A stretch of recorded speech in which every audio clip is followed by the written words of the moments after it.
Okay, now we get quiet. Record. All right, well, good to see everybody. I got a blank screen. Thank you. There we go. Bob and Ace are remoting in there. So hello, Ace, and hello. Thank you for just running a little late today. It's going to get hot again. Sunday will be warm, so we'll crank. We've got the air unit set to where it pulls in air at night. Get all the cold air in. And then it shuts off, but we can still run the air, but it doesn't pull it from the outside because so usually it keeps it. It's kind of down to a science. It's still comfortable in the late service if it stays below 85. But when it's over that, then it starts to get a little sticky in there. It doesn't get 85 in the sanctuary, but it's up there. And blessings to all you who don't have air conditioning. We do have, we used to just use those little portable units. We got central AC last year. But we have one portable unit that we use in the office, but we have an extra one here, so it could be loaned out. If you need one, I'm happy for it to get used. I was going to sell them, and I thought I'll just bring it to you. And we have used it with one of them in the front office area. Hey, so the good news, and again, updated news, and I need to get some more written communication out to the congregation on this. So I want to do a couple things. I know we've talked way too much probably about the organ, but so the organs, Dan is arriving this afternoon. So and Justin will be here, and they will start getting the speakers in and getting things, and we might have it by Sunday in operation. Not sure. But remember, the console, the actual organ itself, is a loaner. And that's because he has been so inundated with orders, he's trying to use ours as his template to then mass produce them. And so Justin's got a lot of custom things in the computer. So like most organists would never want this, but he's going to have it to where he can use strings and he can make it sound like a piano and, all this stuff. But so ours is going to have some custom things with the computer, but also the keys and everything is still going to be just the way we asked for it. But that's going to be delayed, and Dan did not feel comfortable delaying us by a number of months since he promised that he would get it in this month. So he's been on the road for 3 days. He and his son are driving all the speakers and all the hardware out. And Justin we were tracking him. No, but he was in Montana yesterday, and they've been trading off. They're driving straight through. I guess they're sleeping and driving. So they're going to be here, I guess, this afternoon, from what I understand. They probably need a shower. Probably better. Where? Yeah. They're from New York. Yeah, all the way to So, and then when our console gets done, he will drive it out again. So, but like I shared, we're really on the front end of this great new technology that's going to be really amazing for a lot of churches, and so we're really excited about that. So that's the update of that, because I know we want to know what the situation is. One more thing, just so you can help spread the word in case you run into this, because communication is hard.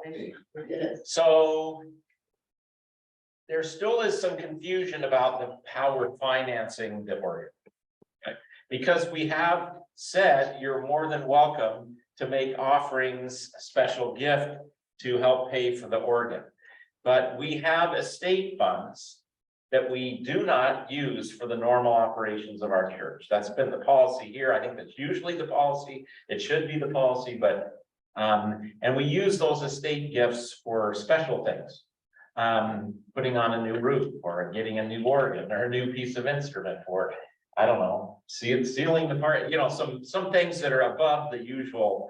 And we usually try and use them with things that are, you know, bricks and mortar things that last, not just, you know.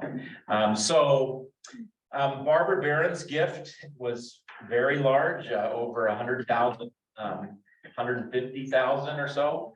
And so we've used that for a few other things, but we knew we had that, so we would use that. So what if for everybody that gives an offering to the organ, like when we had the brunch and we raised $800 or something, that will all reduce the amount of money that we use Barbara Barron's estate gifts for. I think I've heard that there's another couple that passed away a while back, and their executor wants it to go to the organ, and so that'll even bring the amount of Barbara Barron's money that we use. But so that's why, you know, we're doing it this way. We are not using budgeted money. We are not using budgeted money to buy the organ. We know we've been tight, you know, although JLI, you know, we caught up almost, which was a miracle and beautiful. Looks like August will drop down a little bit, which isn't unusual. So after a big month. So, but nonetheless, please, if it comes up in your coffee conversations, we shouldn't be gotten a new organ because we're barely making budget or whatever, or barely making expenses. Please be ready to share or using estate funds and then special gifts, because there are people in the congregation who want to take ownership in the organ in that way and have done so. And so anyway, so please keep passing the word because I keep getting people that don't understand that. And I understand that they don't understand that. It's a logical question, but we've tried to put that out there. And so we just some more of that for you. Other things, we've got our homecoming weekend, 3 weekends from now. We got this Sunday, next Sunday, and then homecoming weekend. We have our first concert, which we will have our new organ for that. And it's a renowned cellist, but there's a 6 o'clock potluck. You love potlucks. I know you do. And so when we had the thing for Harold Dahl a while back, we just I must have heard at least a dozen times. I sure wish we'd have potlucks, you know. Well, here you go. We've got now, if you like potlucks, don't say anything. Debbie Marsh is heading this one up, although we'll probably want and look to have other people coordinating the effort, because you always have to have somebody, a little bit of a crew to, you know, take care of the kitchen and everything. So 6 o'clock, what is that, September 9th? The 8th, the Friday is the 8th. And then 7 o'clock concert. There will be activities for young kids during the potluck. We're hoping everybody will come in and listen to the music. And then we have a special food drive that we'll be doing for St. Vincent de Paul, which is working with the Stella Mars. I can never say the whole name, but it's the home that helps women who are in dangerous situations or abusive situations. They are really in need. We're doing a special food drive for them. And then we, of course, have the sanctuary choir will be back, and the Alleluia Ringers will be back on that Sunday. And so it will be great. The following Sunday, the 17th, our youth will be doing a presentation. They'll be doing some stuff in worship, I'm assuming, but they'll be doing instead of my class, they'll be doing a big presentation about their summer trip. So you can look forward to that. Jonathan is on the road on his way back from his family vacation, and he'll be back soon. So let's see, any other questions? Clara Barr is in the hospital, having heart issues. So you can keep her in your thoughts and prayers. That's just something for you to be aware of. Yes. Is the only thing to donate for the fund online? It is not only just online. You can make a check and just write in the memo, or actually better on an envelope and say Maui relief. And we encourage you to do that because we want to get that money out. I mean, we may have already sent a check, but then we'll send another one. So, but yeah, we're working through the ELCA disaster response, which is very, very good in getting the help to where it's needed. So, yeah, please do. And if you do give online, it took me literally 30 seconds to give my special gift. But if you're not with all that, no problem. Go old school. I love old school. Write a check or cash in the envelope. That's just fine. We love it. Okay, any other things for the good of the order? Okay, we've got some interesting, we'll see how far we get. We're going to finish up the Jacob Esau deal, and we might just spend the rest of our time with that. Then we get to a tough chapter about something that happened to Leah's daughter, Dinah. So it's a really sad story, but it's one really important. So that's where we're at, and let's get at it. Let me pray.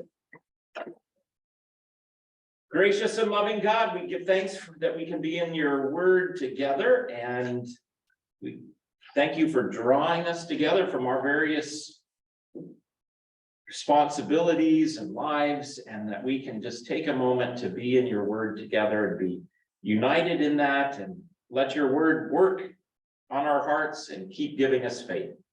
So let that happen through your Holy Spirit, and we pray this in Jesus' name. Amen. Okay. So control there. All right. And Bob and Ace, if you guys do want to say something or jump in, just do so. I've only got, for recording purposes, I don't have you guys up on my screen, so I can't see you. So, but don't hesitate, okay? Okay, here we go. We're going to pick up, I think we got into this last week, but we're going to pick up with verse 4 of chapter 33. Now, and remember that Jacob, when he goes out to meet Esau, this time he puts Joseph in the back. So we already see that Joseph is the apple of his eye. But this time Jacob is in the front. Remember before he put everybody out in front? Yes, Allie. I was wondering, could we have some, do we have a choir? We do. We do. When does it meet? It meets on Wednesdays at 7 o'clock. You interested? No, 7 p.m. Yeah, 7 p.m. They don't get up that early. 7 p.m. Allie, and we would absolutely, you would be absolutely welcome. So, but I know transportation is, that's probably a challenge, but just let us know. Yeah, let me know. Yeah. Thank you for asking. Beautiful. So Esau is there out in front. Jacob hasn't seen him in 20 years. And now Jacob goes out in front versus before he was in the back. And my question to you as we go back into this, and like I say, we read some of this last week, but we need to go back to this, is, has Jacob changed? He's got a new name now, right? He had 2 meetings. He's got a new name. He wrestled. I'm not going to let go of you until I get a blessing. And we talked last week about how Luther went right to the gospel reading last Sunday, the woman who kind of had a wrestling match with Jesus and said, I'm going to hold on for a blessing. I'll take even the crumbs. You can call me a dog if you want, but I'm going to get from you the gospel. And Jesus then just says, oh, great is your faith. So he just, an amazing turn. And so Luther sees Jacob in the similar light to this woman.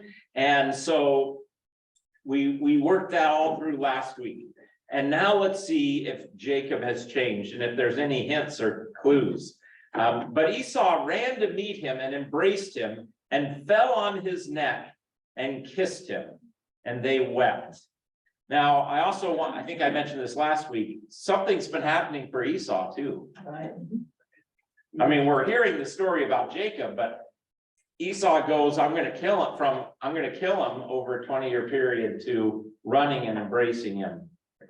And they weep together. This is one of the most beautiful reconciliation moments in all of scripture, truthfully. What is the phrase, time heals all wounds or something? I don't know if that's true. I don't know that that's true, but I do know God could heal those wounds, and he did. Who are these with you, Jacob said. The children whom God has graciously given your servant. So now, what's the first word out of Jacob's mouth? Not the children and all the my wealth that I've acquired while I've been gone. No, what God has given me. So graciously given. So that's telling. He says, my good stature is a gift of God. And he says, given your servant. So now he's putting himself below Esau. Then the servants drew near, and they and their children, and bowed down. So everybody's bowing down here. Leah likewise and her children drew near and bowed down. And last, Joseph and Rachel drew near, and they bowed down. So bowing down is putting yourself below, a person, giving them reverence. It's actually, the bow down word is a word that's sometimes used to talk about worship. So we're not saying that Jacob worshiped Esau, but we are saying that he put himself below. He kind of humbled himself. He became a servant. I believe in the old royalty days, if the king or queen ever walked in the room, you were never supposed to be above them. You always had to, keep your head below. Yes, Joyce. Is that because Esau is the firstborn? Is it because he's respecting him out of his place of firstborn? I think why would he bow down to? Yeah, I think he's. That's a good question. I don't understand. I think he's doing it. I think he's doing it not because, hey, I mean, it might be like, after all, you have the first. Yes, I think that's. Let's hold on to that, because I think that's probably where it's at. It's that, you really do have the favored position. Yeah, okay, there you go. So let's keep wondering. Yep. Find grace in the sight of my Lord. Yes, if I found grace in the sight of my Lord, yes. Again, it's a way, why do you mean all this company that I met? It's to find favor and grace in your sight. So Jacob seems to be acknowledging some history here. Yeah. I think that would be safe to say. So then Jacob, but Esau said, I have enough. Now this is interesting. I have enough. So when they left, when Jacob left and Esau was bitter and angry because what? He didn't have enough. Now he says, I have enough. God has provided. My brother, keep what you have for yourself. And Jacob said, no, please. And then what Ali mentioned, if I have found favor in your sight, then accept my present from my hand. So Jacob desperately wants Esau to accept this present. For I have seen your face, which is like seeing the face of God, and you have accepted me.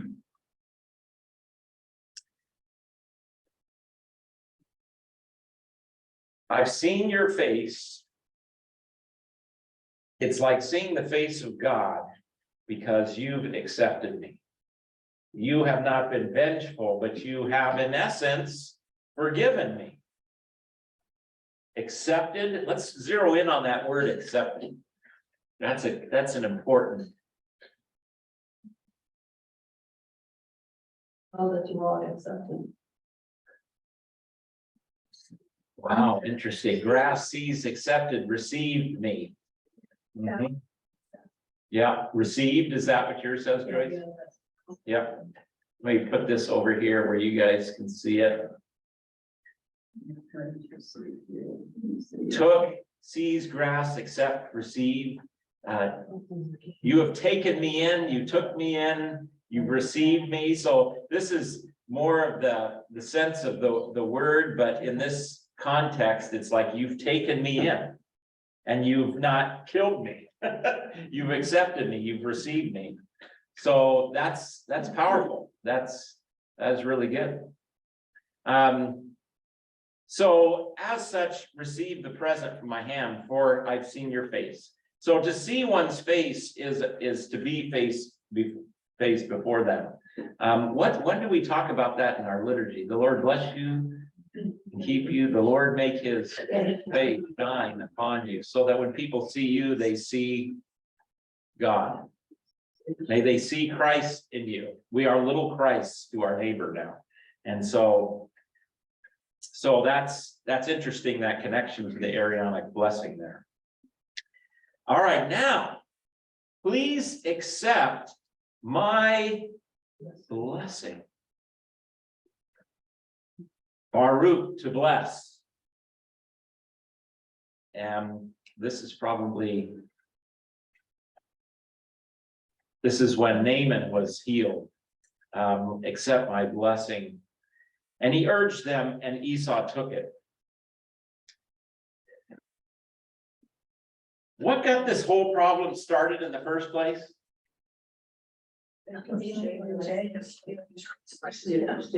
Birthright and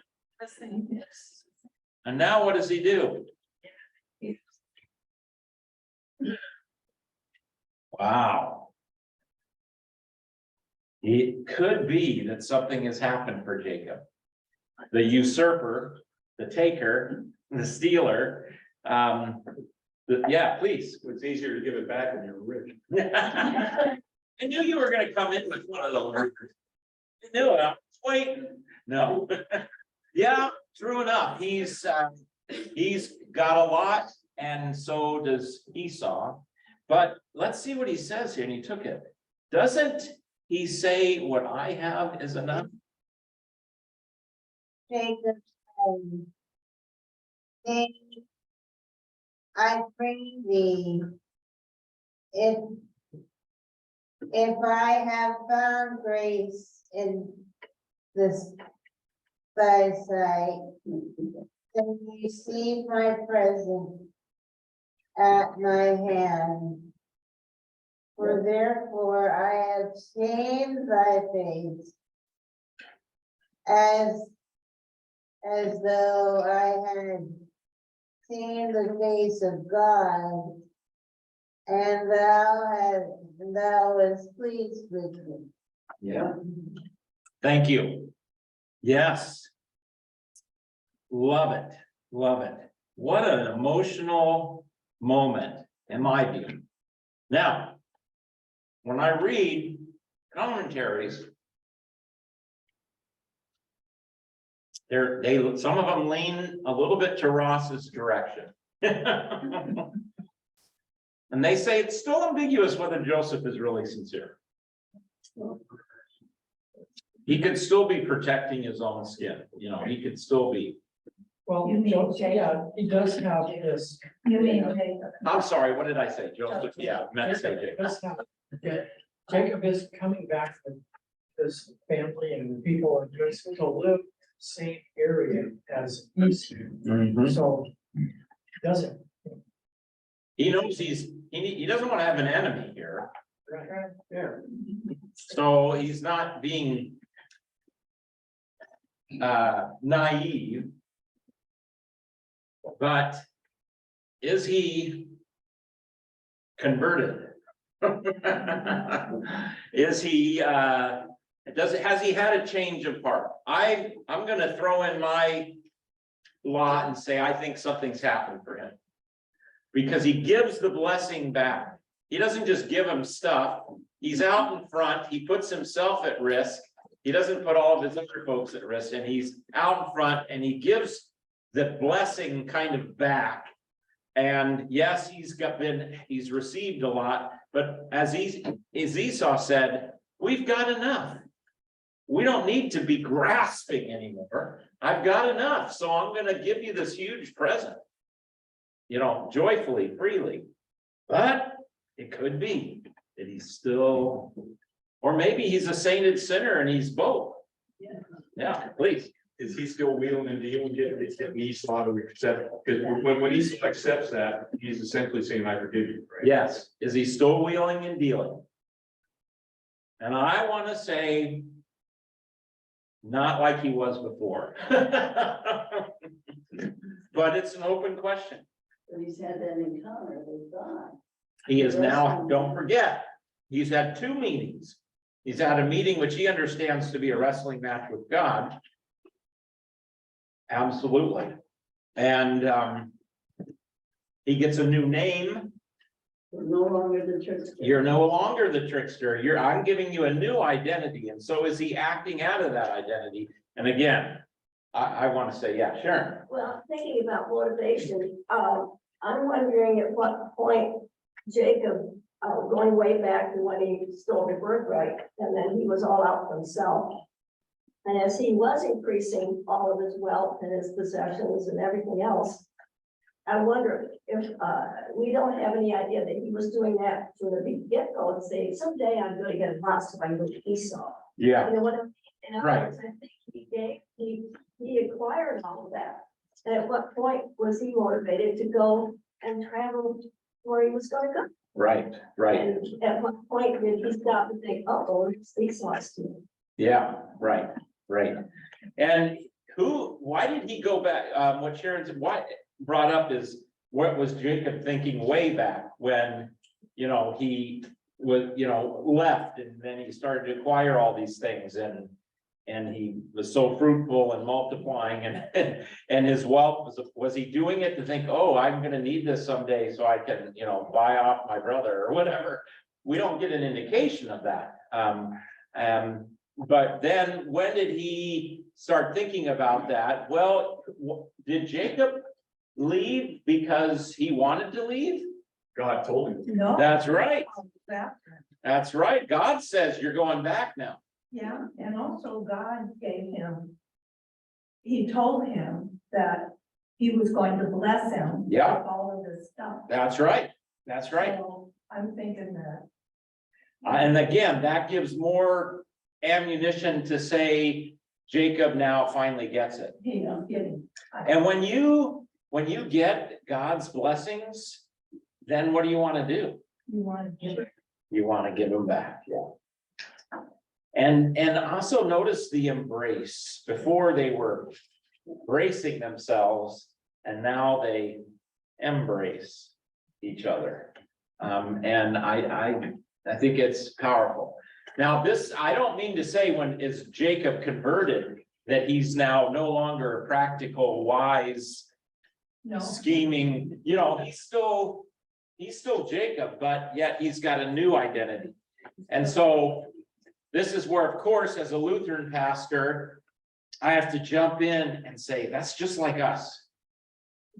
We have the Christ in us and the old Adam and Eve in us, and they coexist. And we fight the fight. But now we have at least a new identity. We have Christ in us. It's not just the old and the Adam and Eve that reigns. Now we've got this other, which is exactly what Jacob has now. Yeah. But I'm saying, read further before we talk more about his Jacob.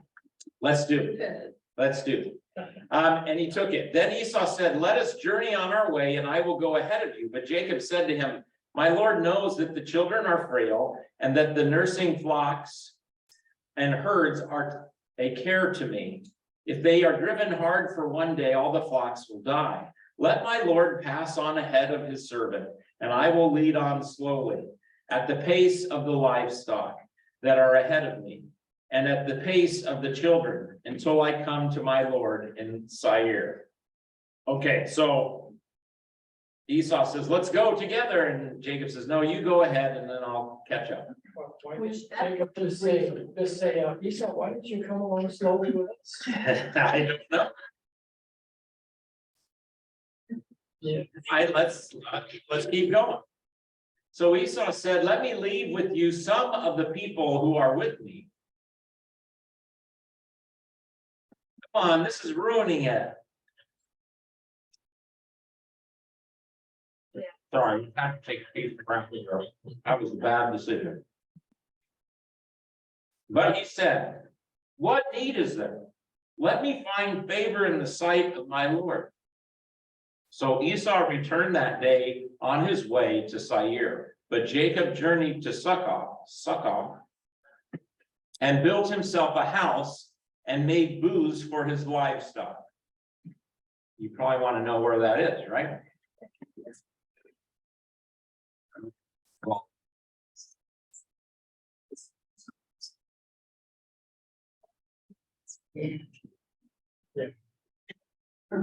Shechem is up here. That's not what I want. That's Isaac's life. Jacob returns to Canaan. Here we go. Let's try that one. There we go. So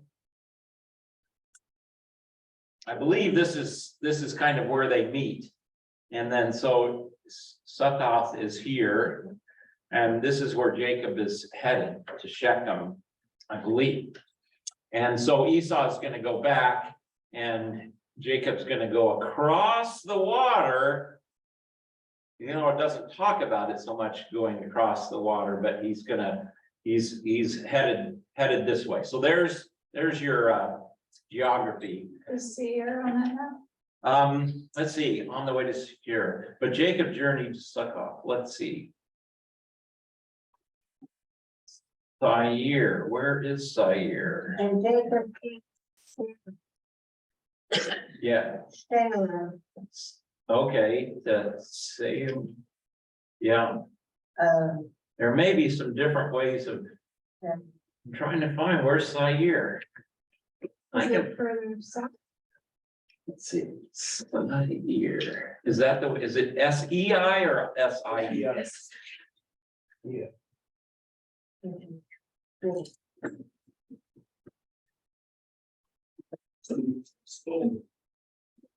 So it says that it's Duma. Can you see Duma on this map somewhere?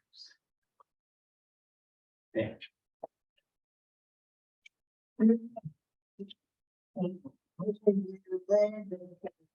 Yeah. Huh.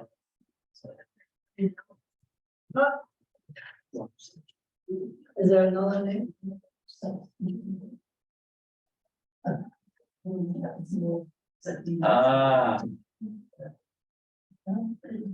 Oh, Sair's way over here, I guess. Sair's over here. It says Duma. So in this media here, Duma is way over here to the east. Yes. Oh, is that right? So Seir and Duma, according to this article, is one and the same place mentioned in the region of Seir. So I guess Seir is a region versus. So Kathy, I'm thinking, even though it's not on this map, it's over here. So it sounds to me like Esau thinks that Jacob is gonna follow, but he doesn't. Yeah. Is that right? Debbie? Yeah, so Jacob's saying, no, you go your way and I'm gonna go this other way. Yet you're right. It's not. You get the sense, don't you, that Jacob says, hey, I'll follow you, but Jacob doesn't follow him. Is that your question? It seems like, yeah. Like, because they didn't really want to go different ways. I don't think. Right, What do you If say? you look on verse 18, it mentions Jacob came safely to the city of Shechem, which is also on your map. yeah, so Shechem is definitely the other direction. Shechem is over here in the land of Canaan. This is over here, so. And if Seir is over here, or the area of Seir, Jacob says, I'll follow you, but he doesn't follow him. He goes over here. Yeah, it says in verse 14, Jacob saying, until I come to my Lord and Seir. He's not going. He doesn't say to his mother, you know, it's nice meeting you, but, you know, I'm gonna go this way, but I'm glad we have a chance to meet. He just leaves. Well, they have this beautiful reconciliation moment. And Esau seems to want to, let's keep it going, but Jacob is like, I'm bound for this direction, you go, you know. Interesting. So what happened to the gift that Jacob was gonna give to Esau, all the livestock? I'm assuming they went with Esau. Still was a Mount Seir. Mount, So he's headed. And typically, that's where people in film centers would be built, be homecoming. is where, like over here, Mount Seir, Mount Seir. Mount Seir, but is it over here to the It's to. east of the Dead Sea? Yes. Yeah, so it's over here, yeah. So again, Kathy's good catch there with the geography. Esau's going back here and Jacob's headed to here. Yeah, With the animal. I don't, where do you, I'm not sure I get that he's kept his animals, but So let my Lord go on ahead of his servant while I move along slowly at the pace of the ground. with his livestock, but the gift part, I just assumed it went to Esau. Yeah. I didn't But- think about it. Yeah. That was my assumption, Ross, but that's a good question too. And So- Jacob, I think Jacob kind of deceives him and let me stay behind with the children and the younger animals and so forth to take care of them. Like we'll be moving slowly, Yeah, but you move slowly in the other direction. he moves slowly in the other direction. So Jacob is, even though they've had this beautiful reconciliation, he's still firmly rooted in reality. Sukkot also means shelters. What's that? Also means shelters. Yes, right? And I think the Jews, on the broadcast one time or whatever, I think I heard a Messianic Jew talk about some kind of importance that Sukkot has for them. Yeah, it does, and the Feast of Booths or Shelters is something they used to celebrate when the people of Israel wandered in the That's wilderness. usually in the fall of the year. Yeah, Ally, yeah, Where's Rachel and Leah? where are they? This picture. Oh. They are with Jacob. They are definitely with Jacob. That's my understanding. Yeah.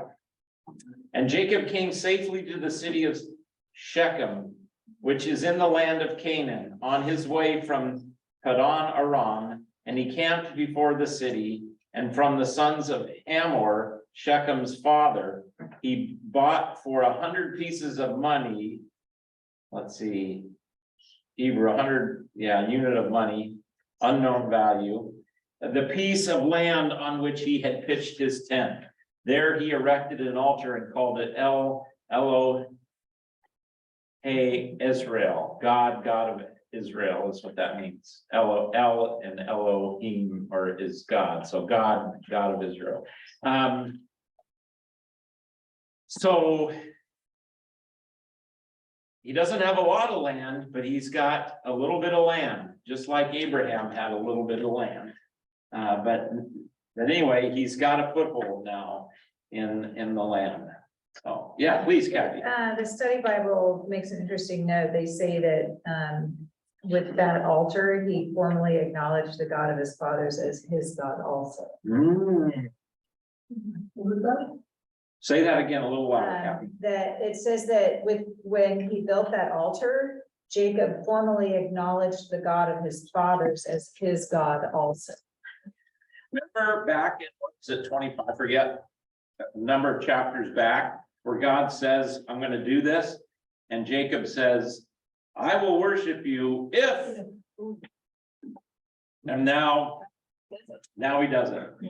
Yep. Was he told to go to Canaan? Yeah, then he's in the area. Yeah. I believe that was part of the, Maybe that's why he turned. Yeah. Instead of following Esau. yeah, he wasn't just running from Esau, this is where God told him to go. But it's kind of nice to have a little separation. Well, but I mean, we love our family sometimes. But, I mean, they met and path was forgiven. But then he turns and leaves without saying, I'm glad that we reconciled. You have your possessions, I have mine, there's not enough room, I'm going here. I will keep in touch. yeah, he doesn't do what we would expect in that regard. Or maybe the narrator doesn't tell us that because that's not the key component, but yeah, we want a little more dialogue there. But we do get this amazing moment, which to me is really powerful. Yeah, a little more detail. Yeah. I think it makes sense also. Esau's got all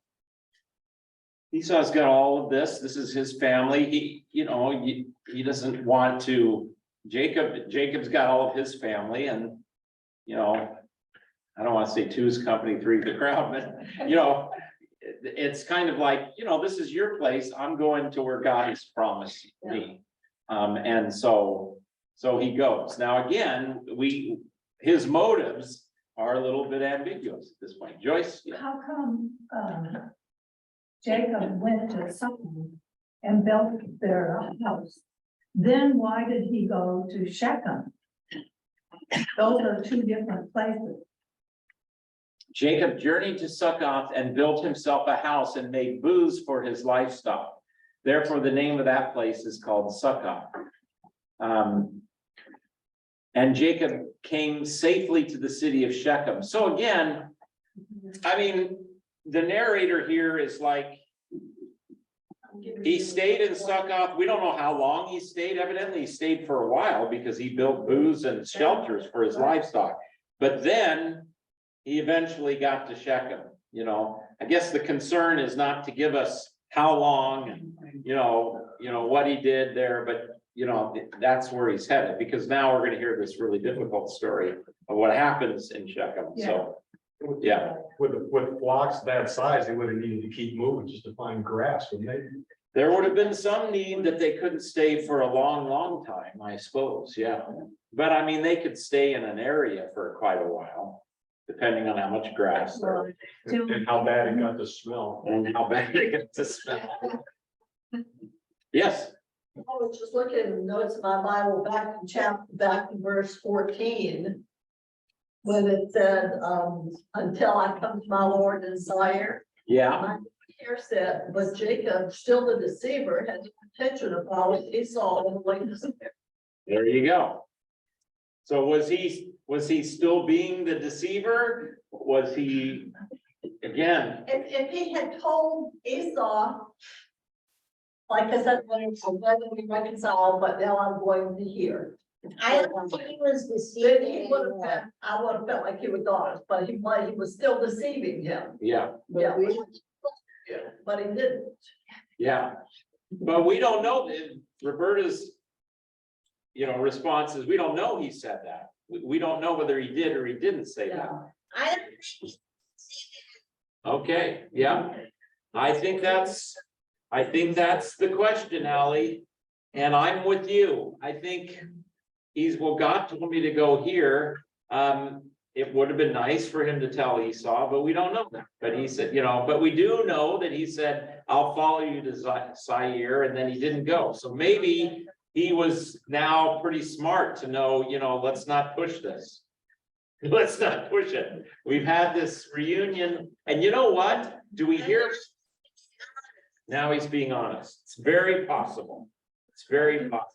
That God told him to go to these places. God's original thing was that you're gonna settle in the land of Canaan. In Shechem, in that. What's that? Now they're in Canaan. Yep. Now they are. Yep. Yeah. Kathy. I'm just kind of looking more into this idea of him formally acknowledging God, like back in 32:9, with praise to God. This is, oh God of my father Abraham, God of yeah, Isaac, but it's, we always say God of Abraham, Isaac, and Jacob, but Right, he's praying to God as Abraham and Isaac's God, but not his. is And necessary. then I think I'm connecting that, when God wrestled with him and he says, why did you ask me my name? Like, don't you know I'm your God too? And God is not gonna give him the name like he would later to Moses directly, but Yeah. it's kind of like, where's your faith, Jacob, God. Yeah, yeah. I love that. Love that. You know what you made me think of also is a story here with Moses, speaking of Moses. Because even though Moses was given his name in let's read this a little bit. So you keep your finger in Genesis there. So if we fast forward to Moses, chapter 33 of Exodus, verse 7. Now Moses used to take the tent and pitch it outside the camp, far from the camp, and he called it the tent of meeting. And everyone who sought the Lord would go out to the tent of the meeting, and it was outside the camp. Let's see. Whenever all the people would rise up, and each would stand at his tent door and watch Moses until he had gone out into the tent.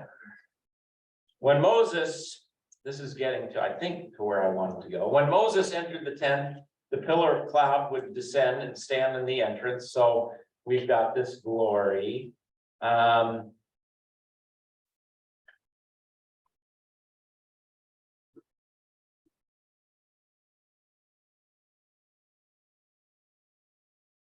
Oh yeah, here we go. Oh, when Moses asked, who should I say sent me? No, he wants to see his glory. Okay, I think here. And so, the Lord said to Moses, this very thing that you have spoken, I will do, for you have found favor in my sight, and I know you by name. And Moses said, please show me your glory. I want to see your face. I want to see your glory. And God said, I will make all my goodness pass before you and will proclaim before you my name, the Lord, this is going to be the tetragrammaton, Yahweh. And I will be gracious to whom I will be gracious and show mercy on whom I will show mercy. But he said, you cannot see my face, for man shall not see me and live. The glory is too much.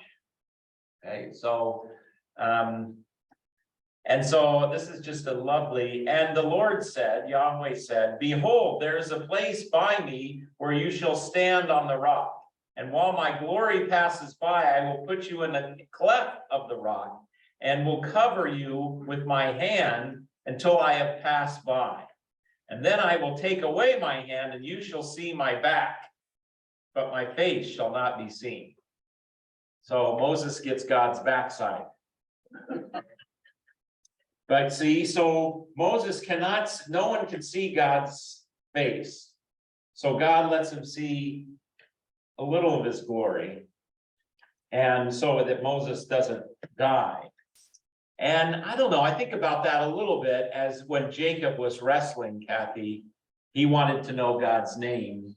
God will give God's name, to him, but he said, Jacob has to have faith and take God as his God at this point. Yes, we do. Absolutely, Allie. Yeah. And I think that is powerful that that he erects this altar. And it's like that moment, like, okay, now it's not, I'm just not tangential to the story. I'm in. Yeah. Yeah, good. Other thoughts on this? Ways to make connection. I mean, I think we have to be careful about, direct, this is the story of Israel, this is, but I think in our faith journey, we have moments like Jacob has had and where the rubber really meets the road, where we can't go back and we can't, and what's forward is really scary. That's a faith moment. That's a rock in a hard place, literally. And I think we have a lot of those. And so what Jacob is given is he hangs on for a blessing. And that's, I guess I've been preaching that last Sunday and we've been talking about that, but that's, I think, what a real help to us, whether it's a diagnosis or a circumstance or whatever is happening, we know God's promise, so we're gonna hang on to that blessing. I think Concentrate on God and what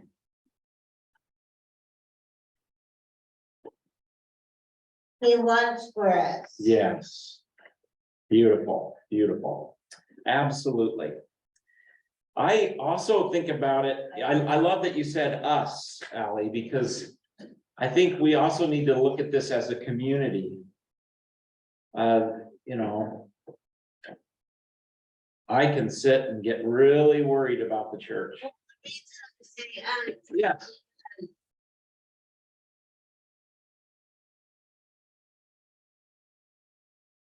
It's the whole universe. Yeah, yeah. And we're all in this together, aren't we? Yes. Yeah.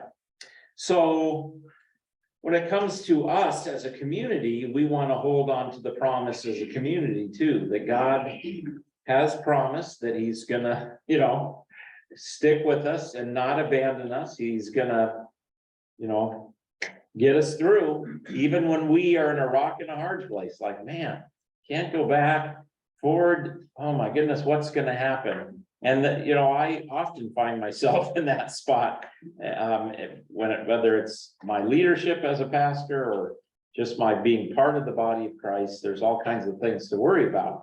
And it's not, I don't think God's saying, just don't worry about it, be happy. Like, what was that guy's song? I don't think God's saying that, but he is saying, worry, but hang on to my promise. And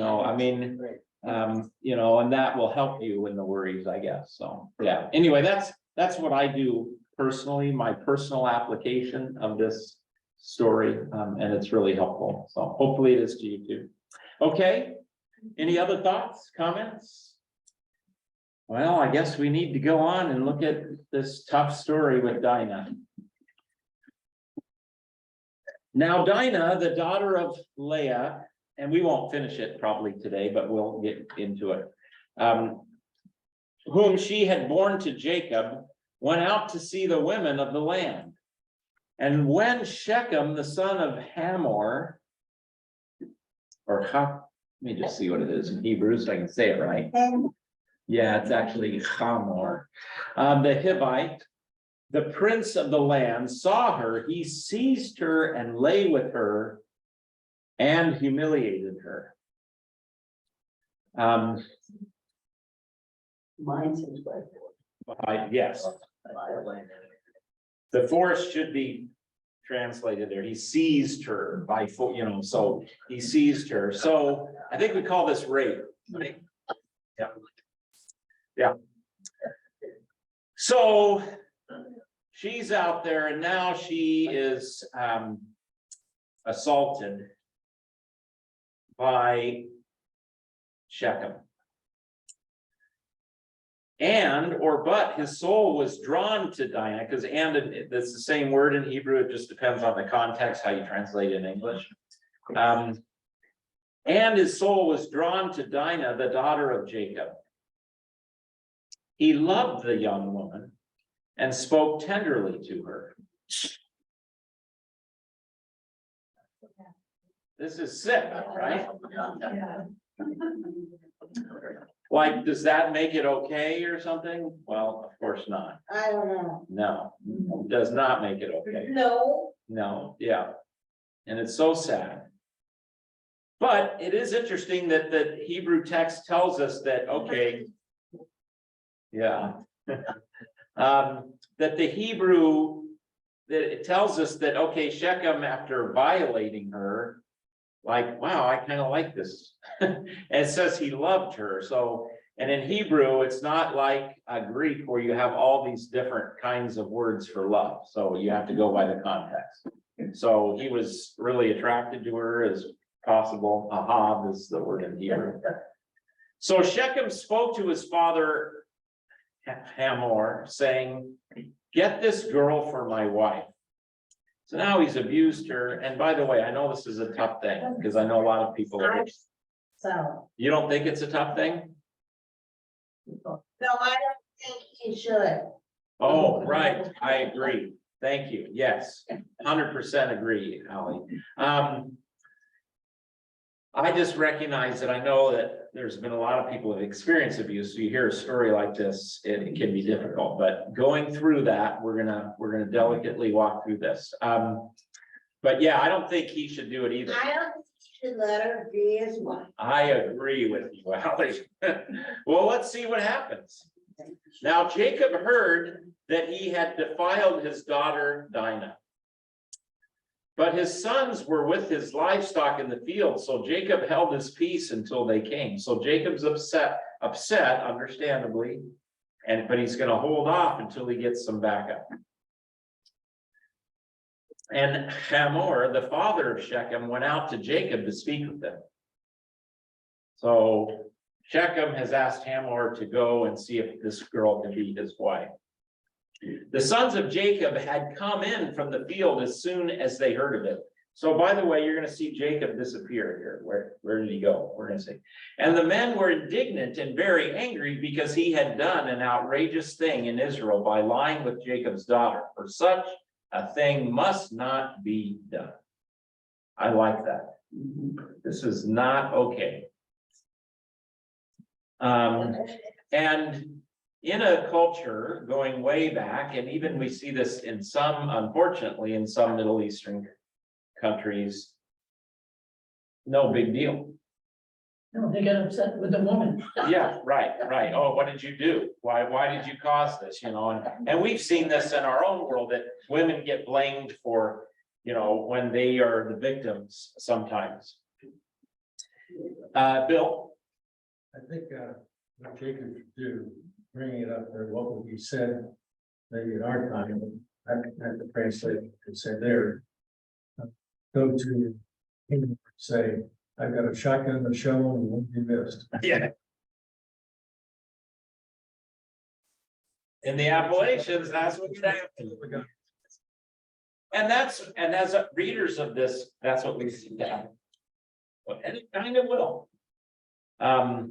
Even worse than the shotgun and the shovel, Bill. But let's keep going. But I love that in the Hebrew, because we talk about how oftentimes the Old Testament, because it's a patriarchal culture world, that women, you know, are, but here's a spot where, you know, this is not ever to be done. This is not okay. Boom. And I think we should take that. We should take note of that. Okay, so, but Hamor spoke with them saying, the soul of my son Shechem longs for your daughter. He doesn't mention, oh, by the way, I'm sorry that he abused her and violated her. Please give her to him to be his wife. Making marriages with us, give us your daughters to us and take our daughters for yourself. So now Jacob is there with all his wealth, with all his animals, and Shechem is like, let's get the intermarrying going so that we now are connected. Okay. This is something that would go on throughout history, even to semi-modern times, where the way you make alliances is your daughter, if you're a king, your daughter gets married to that king, blah, blah, blah. You shall dwell with us and the land shall be open to you. So now whose land is this anyway? He was there before, but dwell and trade in it and get property in it. So you do this, we'll let you hang out with us. Shechem also said to her father and to her brothers, let me find favor in your eyes, and whatever you say to me, I will give. So ask of it more. we're gonna let you trade, we're gonna intermarry, your daughter's gonna marry my son, vice versa. You know, look at this. So this sounds to me like a bribe. You need to fix that one. Ask me for as great a bride price, engagement present, and gift as you will, and I will give whatever you say to me. Only give me the young woman to be my wife. So now Shechem jumps in and also said to her father and to her brothers. So now he's standing there with Hazor, and now he joins. Can you imagine what the brothers and the father were thinking at this point? So does that make it a bride price or a bribe price? Yeah, I think this, but certainly both and. Is this really what you want? Yeah, yeah.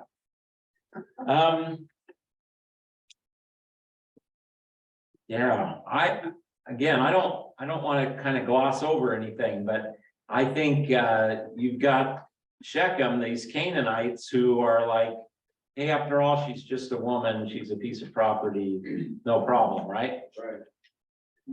The sons of Jacob answered Shechem and his father Hamor deceitfully, because he had defiled their sister Dinah. So now we got the sons of Jacob, not Jacob. Jacob appears to be out of this at this point, although he was there up here, because he had fought. They said to them, we cannot do this thing to give our sister to one who is uncircumcised, for that would be a disgrace to us. Only on this condition will we agree with you, that you will become as we are by every male among you being circumcised. Then we will give our daughters to you, and we will take your daughters to ourselves, and we will dwell with you and become one people.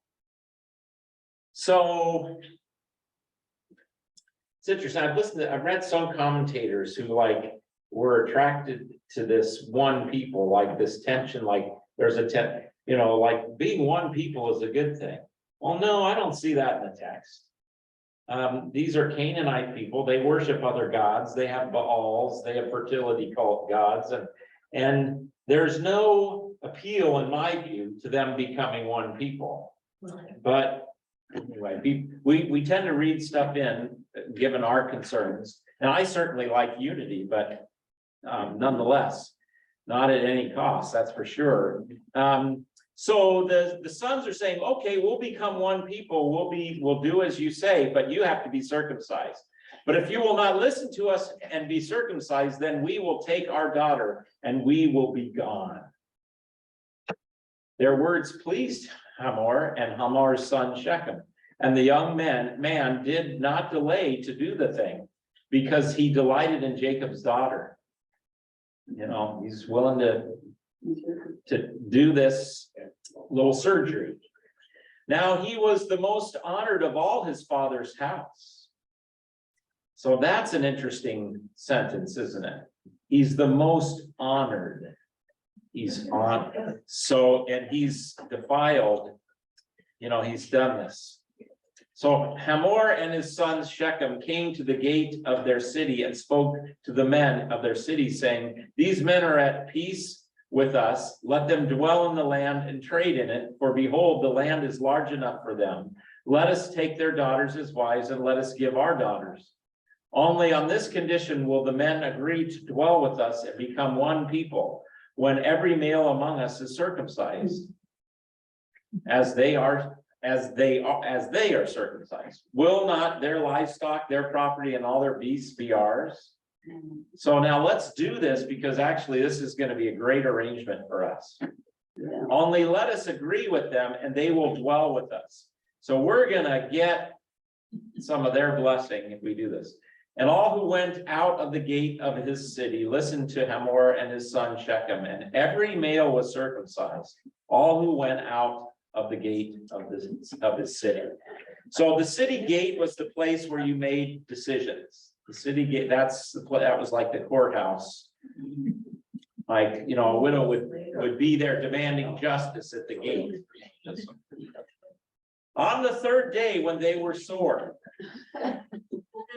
Still in. like I say, Bill, this is where it's worse than a shotgun and a shovel.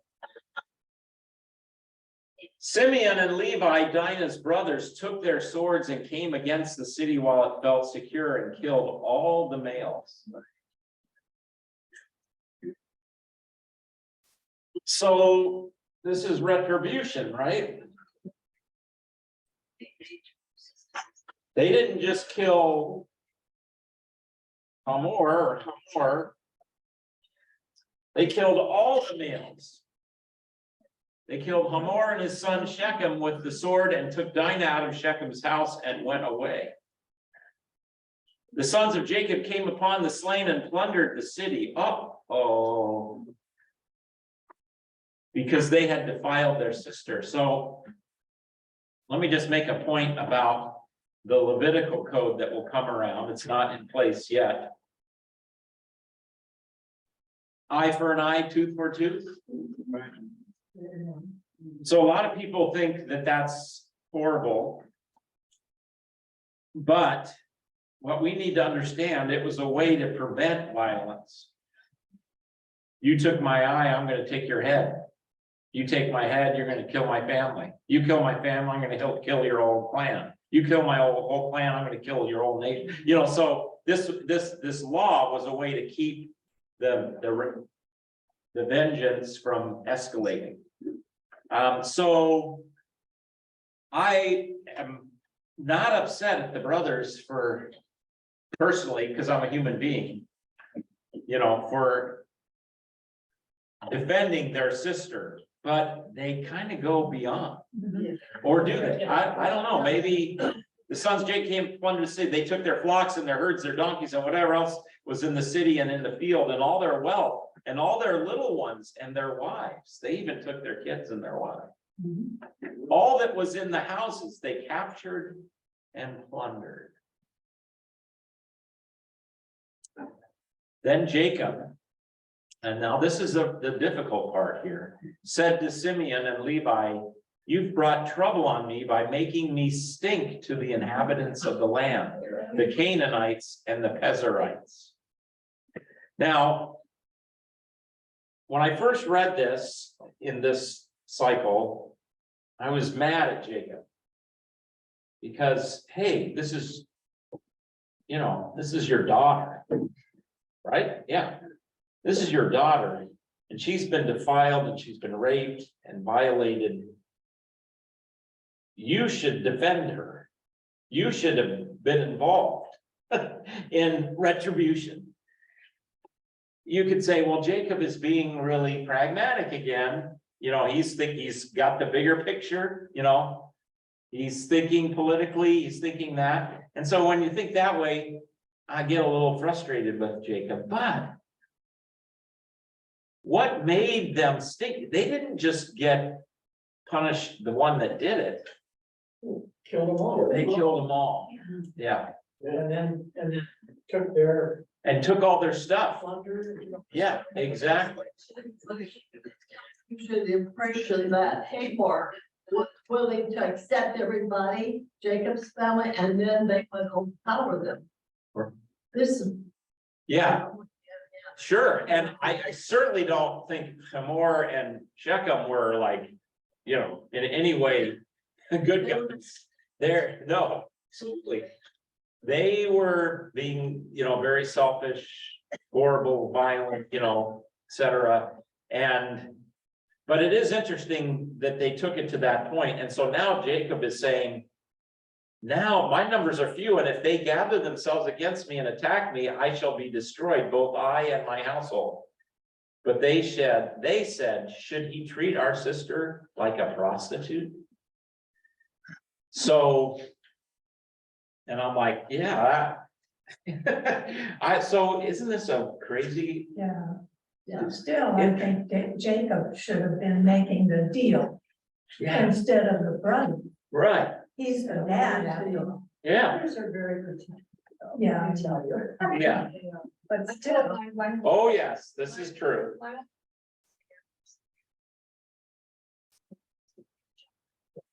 A&W Rooter stand down the hill, which my parents could see from our kitchen window. Yes. College kids. You know, my mom says the same thing.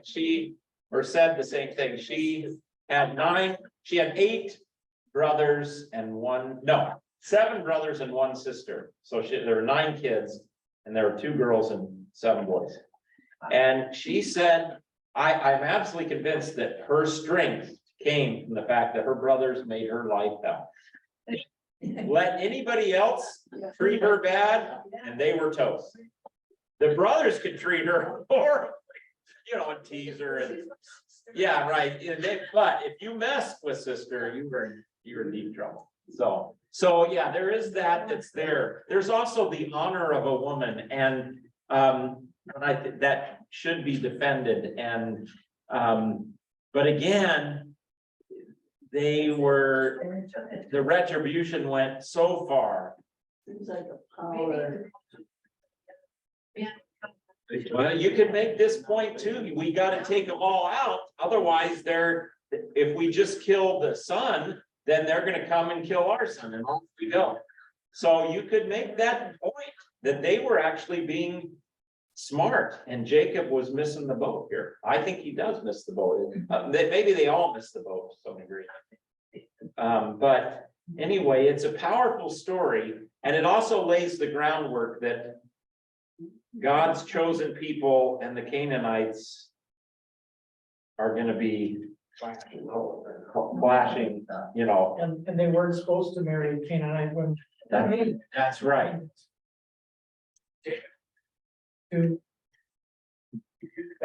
Right. Yep. Ross, and we'll quit for today. When the Jews got back from Egypt, that's exactly what they did. They were subject the towns that came. So, yes. Yeah. So the book of Judges, when the people come into the land, we've got some holy war going on. And God says, wipe them all out in a couple instances. There's that part of the narrative needs exposition and study and treatment. And we should probably talk about that at some point because it's related to what happens here to some degree. The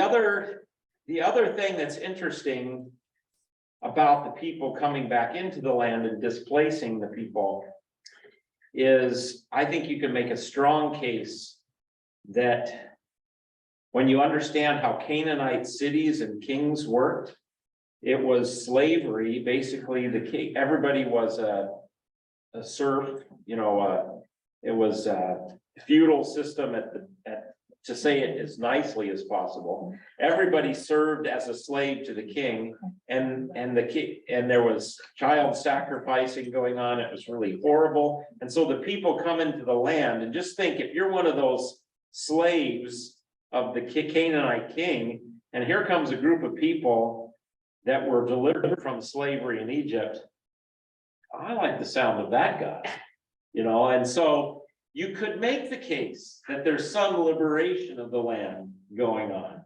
but I don't think you can that doesn't solve all the problems, because there are times when everybody is killed. Now, sometimes those people that were killed, there's one scholar today that's really big on saying that they were connected to the Nephilim, and that's why God did that. But again, we're trying to let God off the hook for these,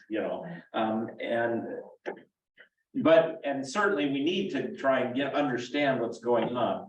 And so, but maybe we can come back and talk about Joshua as we go through Genesis here.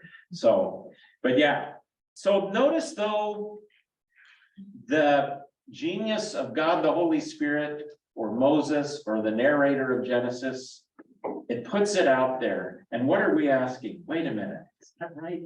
That's not right. What about, it doesn't say,